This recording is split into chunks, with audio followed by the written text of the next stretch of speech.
dark truth behind an adored family. This woman suffered this abuse, all the medications, feeding tubes.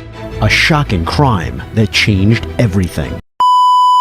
Hi everyone, welcome to my channel. I hope you are having a great day so far. Today is Monday, so that means it's Mystery Makeup Mondays. Today's video I'm going to be covering the case on Gypsy Rose Blanchard. Let's get straight into the video.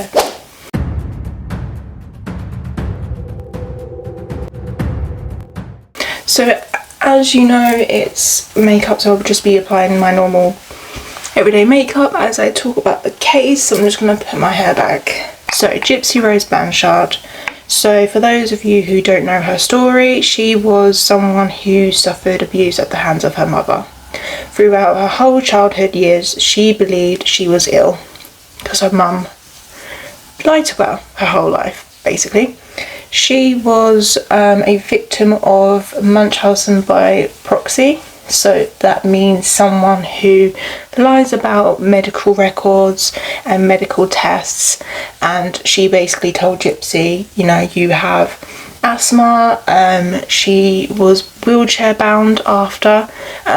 She was basically told to use a wheelchair, even though Gypsy was fully aware she could walk and she didn't have these medical conditions. But she obeyed. She obeyed her mum because she loved her mum. She believed her mum was doing her right and didn't mean her any harm, but that wasn't the case at all. So Gypsy Rose's parents are Claudine, or known as Dee Dee, her mum, and her dad was Rodney, or Rod. Parents met when the dad was 17 and her mum was 24, and eventually they ended up breaking up, and Gypsy didn't really see her dad much during her childhood. He went away, got remarried and had another daughter, and she was lied to by Dee Dee, and Dee Dee said, your dad doesn't love you, he doesn't want you, he has another family who's more important. So of course Gypsy believed this, and she just didn't really want much to do with her dad because she was like, well, my dad doesn't love me. But that wasn't the case, that wasn't true. She was even told by her mum that her dad abused her as well and threw her across the wall when she was a toddler, and again, that wasn't the case. Dee Dee was controlling, she was manipulative, she was sly and sneaky, and just wasn't obviously right in the head. So the community knew about Gypsy's conditions. They believed her. They believed her when she told everyone that her daughter's ill, and they were like, oh, I'm so sorry, you know. Gypsy was even then led to believe she had leukemia, cancer, and Dee Dee shaved her head to make it look more believable.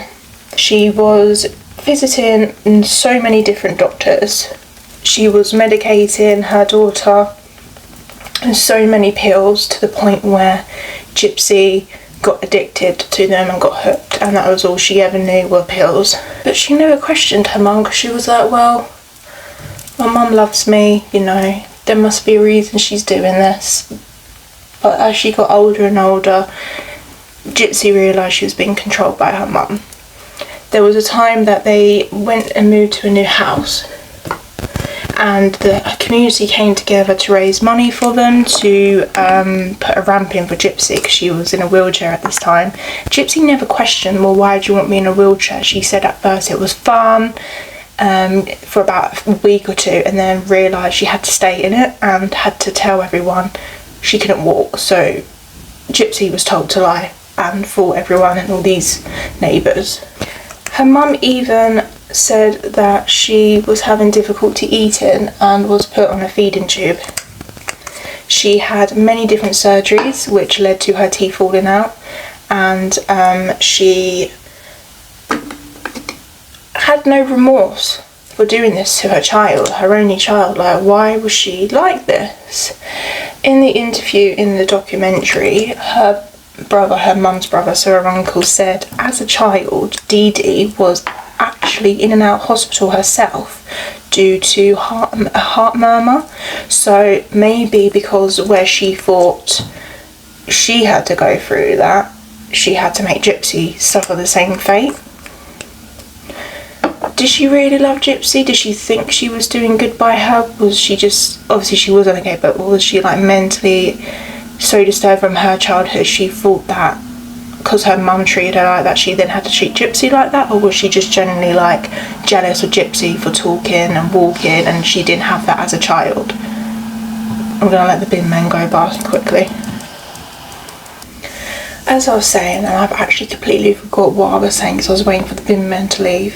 For God's sake, right.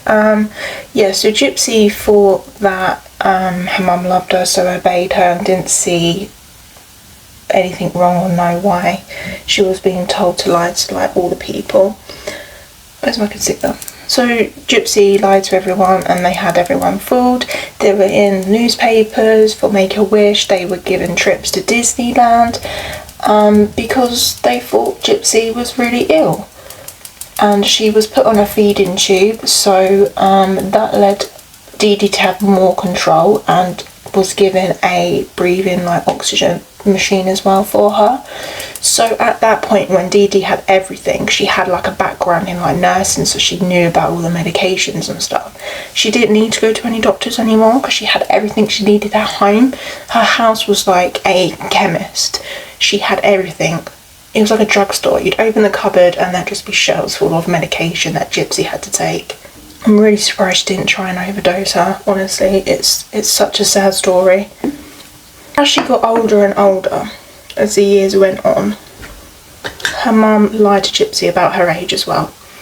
She was turning 18 and her dad contacted her mum and was like, oh, she's 18, I would like to come and see her and celebrate and do something with her. Dee Dee was like, don't tell her she's 18. He was like, well, why? Dee Dee at this time was telling her she was 15. And she was oblivious to this, believed everything her mum told her, all the lies. So for her dad in a documentary, this was the first red flag that he was like, okay, that's a bit weird. But then it's weird because a few years before she turned 18, like when she was I said a few years, maybe a bit younger, she went on a trampoline round her dad's, I think it was either her dad's or her dad's parents' house, I can't remember which one. And all the kids were on the trampoline, and Gypsy was like, oh, can I jump on the trampoline? And she was in a wheelchair at this time. They were like, yeah, okay, but they were like, well, why are you saying can you go on a trampoline if you're in a wheelchair? It's like Gypsy sort of forgot because she saw everyone else enjoying themselves and she was missing out. She didn't have a childhood, she didn't go to school. I think she went to school as a toddler, but she was taken out to do homeschooling. So they were like, yep, fine. She jumped on the trampoline and she looked normal, and everyone was like, that's very strange. What's going on? And then the mum pulled up at this time to pick her up and was furious. And then once Gypsy saw her mum, just like that, like a sack of potatoes, she went down, pretended she couldn't walk. Very strange, right? Everyone was questioning it. Even her stepmom, Christy, was like, this is very odd. But the mum was furious and was like, she can't walk, you know, she's got issues with her muscles, she's weak, she could have been killed, and took her straight home. But then I don't know why the dad didn't question it then. That would have been my first red flag, but never mind. There were times when Dee Dee tried to shut her dad out and didn't want anything to do with him. And then he tried to get in contact with her again after Storm Katrina. And Dee Dee and Gypsy had to go and live in a shelter for a little bit because the house was basically destroyed and everything was wrecked. At this time, Dee Dee went with a new doctor for Gypsy. And this was a doctor who questioned Dee Dee about all her health concerns for Gypsy and was like, what's happened? I can see she's in a wheelchair, can you go into more detail? And Dee Dee was like, yeah, she's got cancer, she's got this, she's got that. And he was like, can you provide the medical records for this? And she was like, no, they were just destroyed in Hurricane Katrina. He was like, can you tell me the diagnosis of this, you know, what was the treatment, the symptoms, what did the doctors and nurses say, you know, and she couldn't answer. And the doctor said, that's a bit fishy and like something isn't right here. So he called the law enforcement and they went to Dee Dee's house to do a search and to talk with Gypsy. And of course Gypsy was like, I'm okay. I'm okay, everything's fine here, like what's going on? And then I don't know why, but nothing came of this after. They didn't like follow it up, which was very strange, like really weird, because you've got a girl who's ill in a wheelchair, but when the doctor did test on her, didn't find anything wrong with her. So he called the mum and was like, can you bring Gypsy back? I just want to talk to her. The mum was hesitant, but she did. Both of them exuded just wild enthusiasm and gratefulness. Gypsy's demeanor didn't strike me as potentially unusual simply because I knew ahead of time that she had what was described as a developmental delay. I'm used to seeing parents being really resilient. Dee Dee was no different. The interactions between Dee Dee and Gypsy were one that were not atypical of a mother and a child with developmental delay and a lot of medical problems. And he was like, Dee Dee, can I just talk to Gypsy alone for a minute, please? And she was a bit like, but she did. She left the room. He was like, Gypsy, is there anything you want to tell me? Is there anything wrong? Are you really ill? Can you walk for me? And she was like, everything's fine. I'm absolutely fine. I love my mum. I love my home life. Like, it's all good. So he left it as that. Even though to this day he regrets it. He says, I wish I did more to help Gypsy. And Gypsy was awarded, or not awarded, like, there was a laptop that was raised and given to her. So she went on that and she wanted to go on Facebook, and Dee Dee was like, no. They had a joint account which Dee Dee was allowed to use, but Gypsy wasn't allowed her own Facebook account, so she made a fake one called Emma Rose. And she was just talking to people, you know, all the, like, online friends or whatever. And then her and her mum went to, I think it was like some sort of comic convention or something, or like a charity event, I'm not 100% sure. And she met this guy called Dan. And Gypsy was like, oh, he was very handsome, and somehow he found my fake Facebook. Or maybe she reached out to him, but in the interview she said he found her Facebook account, and they were messaging for a few weeks, and they seemed to really like each other, bearing in mind he was a much older guy. By this point, she told Dan, oh, I'm just 14 or 15, I'm a child. But she had actually found out her real age through medical records that she found, like a medical card. And it turned out she was actually 18 years old, and she told Dan this, she opened up to this guy. He was like, you're an adult, you can leave, like, you can't leave. And she was like, you don't understand, my mum is controlling, she won't let me leave. And then he was like, run away with me. So of course, a Gypsy, this young dream of living with a handsome young lad, escaping her mum. She was like, okay, I could do that, thinking he had his own place. He didn't. He lived with a friend. She did know this at the time. Of course, she agrees to run away with him and go to his house. He gave her the address, and she nicked her mum's mobile so she could text him. But she didn't actually realise she had dropped this and left this at home. She left her mum a note saying she's running away and she'll be fine. She gets to this guy's house in a taxi about 2 a.m, thinking she's escaped her mum. And she wanted to escape the country, but the guy was like, no, we're staying here, and didn't realise that this guy lived with a friend, not on his own. So she was like, oh, that's not what I expected or what I had in mind. About 4 a.m, Dee Dee wakes up and notices something's not right and she's not there. She finds the phone on the floor by the door, goes into the contacts and can see who Gypsy's been texting. Finds this guy's friends, I think through like Facebook, and was like, my daughter's gone missing. I don't know where she is. Can you tell me where she is? She's talking to this guy. What's his address? And they were like, yeah, this is the guy's address. Because she was like, oh, she's in a wheelchair. She's got all these medicines. She hasn't taken any of it with her. So she acted like this concerned mother. So she gets in a cab, she goes to this house, walks in at like 4 a.m. She thought she had escaped her mum. She's like, Gypsy, come home with me right now. She was like, I know how old I am, you've been lying to me. I'm an adult, I'm not a child. She was like, come on, let's go on the porch and talk. So they did. And she didn't really explain the whole age thing and why she lied. But she was like, if you come home, I'll let you see this boy. I'll let you talk to him, see him, meet him. Just come home, please. Gypsy believed her, so she went home with her mum. But that was the last time she saw Dan. She called it off. But when she got home, Dee Dee punished her for it. She chained her to the bed for 2 weeks and didn't feed her every day. Gypsy was tied up with handcuffs and a dog leash, and was chained to her mum when they slept. So whenever Gypsy moved, her mum moved as well. So this was so that she didn't run away again. She was like, if you ever run away again, I will punish you. How dare you leave me, and all this, you know.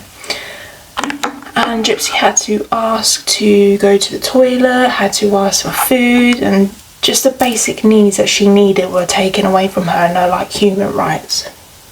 Just honestly just so disturbing, like what was going through her mum's mind. And she got away with it for so long as well. Well, technically she did. But yeah, so she was just like, well, I'm stuck in my mum's house, there's no escaping her. She's probably gonna grow old, and I'm gonna grow old as well, and I'm gonna be under her little finger, and she's gonna have power and control over me. She then went on to a dating site, a Christian dating site, and she met Nick Goad John. I think that's how you pronounce his name. Nick came across as this knight in shining armour for Gypsy. They were speaking for 3 years, on and off, over Messenger, even though I only thought it was 3 weeks, but in her interview she said 3 years. That's like a really hell of a long time. But anyway, they were talking and they really loved each other, and they just wanted to be together. So at this point, Gypsy was like, it's either me or my mum. She felt that unsafe. She still had loved her mum, but she just didn't want to be under her control anymore, obviously, and wanted her own life. She wanted to go out and have friends. She wanted to go to the shops by herself. She wanted a boyfriend. All these things her mum denied her. He found a gun in her home, and obviously for protection and self-defense, she shot her mum, but didn't realise it was a BB gun. Some BB bullets hit the wall, some hit her mum. This obviously led her to be punished again. And then this Nick guy, after a while, started changing. He was this sweet knight in shining armour, this Prince Charming that's come to rescue Gypsy. And Gypsy noticed. Nick claimed he had another personality who was darker and had this fantasy of murdering someone, and SA-ing them as well after. Gypsy came up with all these ideas and stories on how to escape her mum, and then it ended up with them plotting her mother's end, basically, her murder. Gypsy was giving him all these ideas. It was like, oh, what about a gun? We've got an actual gun in the house, or I can get one, you know. And he was like, no, it's too loud, the neighbours will hear. So he said, what about a knife? And they were like, yep, that's fine, a knife will do, a knife will do. So Gypsy claims that she stole a knife from a Walmart, and that was going to be the murder weapon.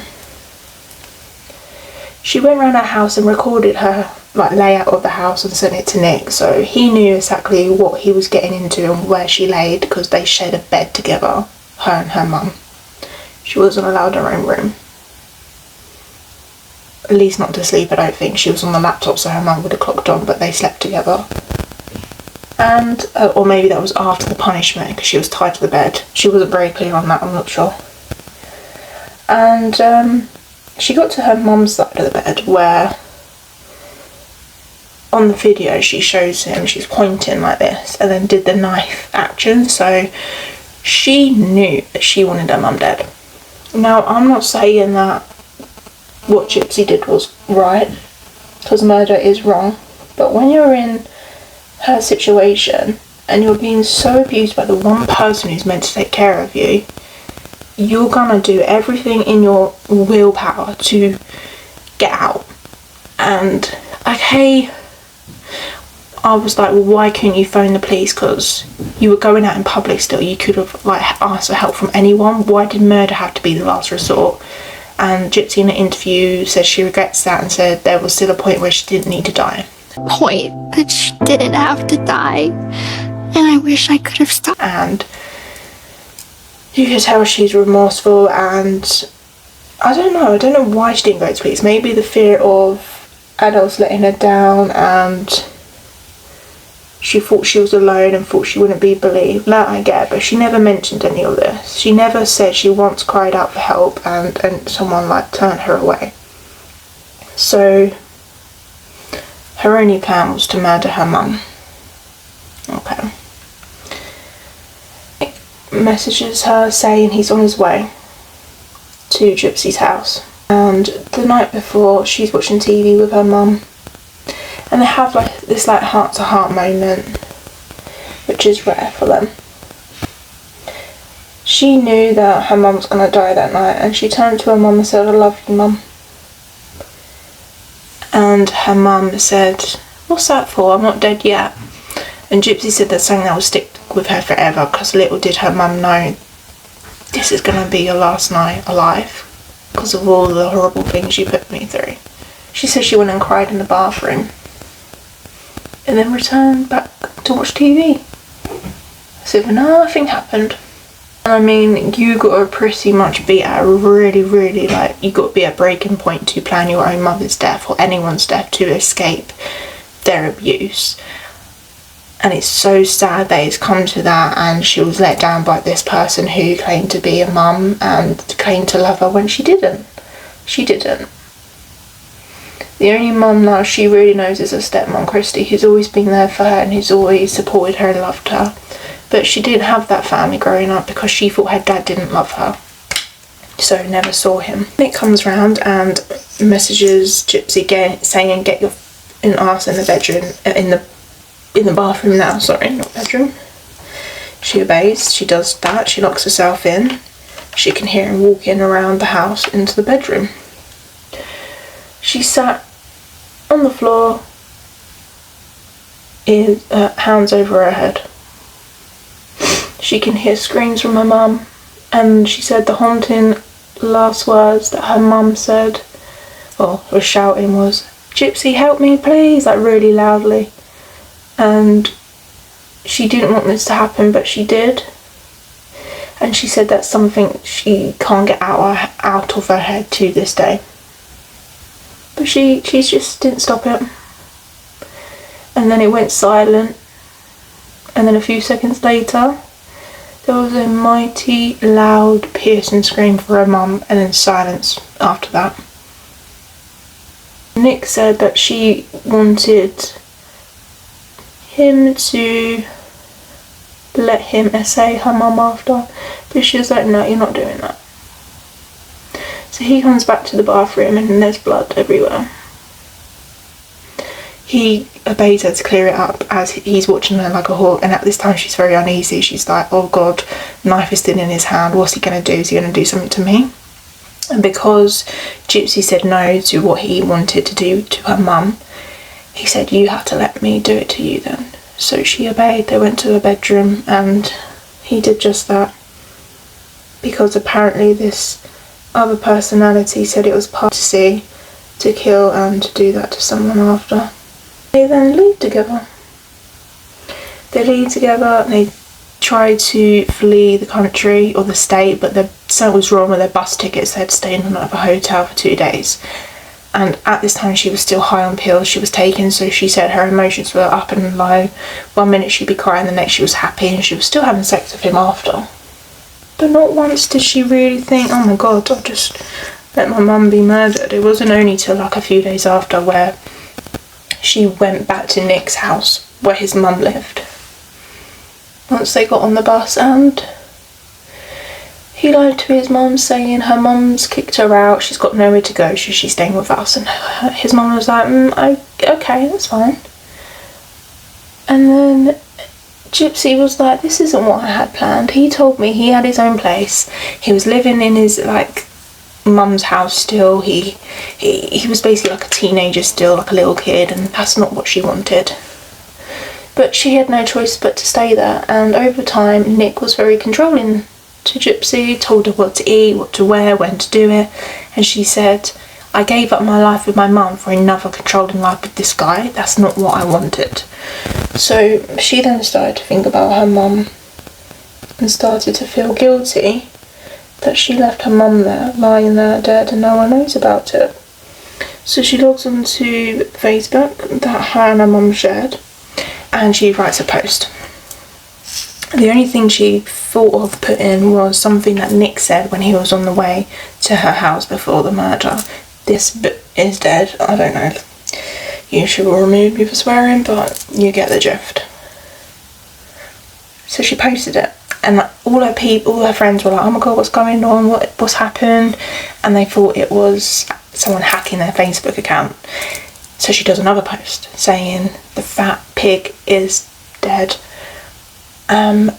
The screams are so loud, ha ha ha, and I say Gypsy as well. And yeah, so she was trying to like let people know what happened without giving it away that it was her, so she worded it as if it was from Nick. At this point, the stepmom was really worried, was trying to get hold of them. Hurricane Katrina happened. When they went to the shelter for 3 months, the stepmom couldn't get a hold of them for like 3-4 months. And so they thought they were dead and were really worried. So she was like, oh my god, this is going to be the same situation. I'm not going to be able to get hold of them. So she was calling Dee Dee, call. No answer. So a neighbour called the police, was like, what's going on? So they investigated her house to find Dee Dee lying there in bed, covered in blood. Find that her wheelchair, Gypsy's wheelchair, is still there, and they're like, this isn't right, someone's kidnapped her, she's not got her medication, she's not got her wheelchair, has someone just like carried her out the house, where is she? So they managed to do like a search of the house, and they were quite shocked with the amount of medication that was there. Like, even for someone that needed medication, that was just far too much for one person. Something wasn't right with the detectives. They said this was like a huge red flag, something else was going down here, but they didn't know what. So they were like, well, where's Gypsy? It was in the news, and by now it had blown up, the story, and everyone knew what was happening, and everyone was looking for Gypsy. And they managed to trace Nick's like laptop ID from like the laptop that Gypsy has. Like, I don't know, somehow they traced it, I think it was, or traced the mobile phone to like the post or something. I don't actually 100% sure how they found that. But they managed to find Nick, and they knew his address, so they went to his address, stormed in, kicked the door down, and they arrested him on the spot there and then. They took Gypsy in for questioning, and at this time she tried to deny what happened to her mum. When detectives told her, your mum's dead, she acted all surprised and was like, oh my god. In the interview with Nick, when questioned, he admitted to stabbing Dee Dee 4 times in the lungs. She was like, the interviewer was like, why the lungs? What makes you think that? And he said, because the last one, when I tried to put it out, it was harder to get out, so it went into her lungs. She was like, why did you do it? And he was like, honestly, Gypsy asked me to do it. She was like, why? He was like, so we can be together. It wasn't, oh, she was being abused by her mum and I wanted to save her because I loved her so much, like he claimed to her.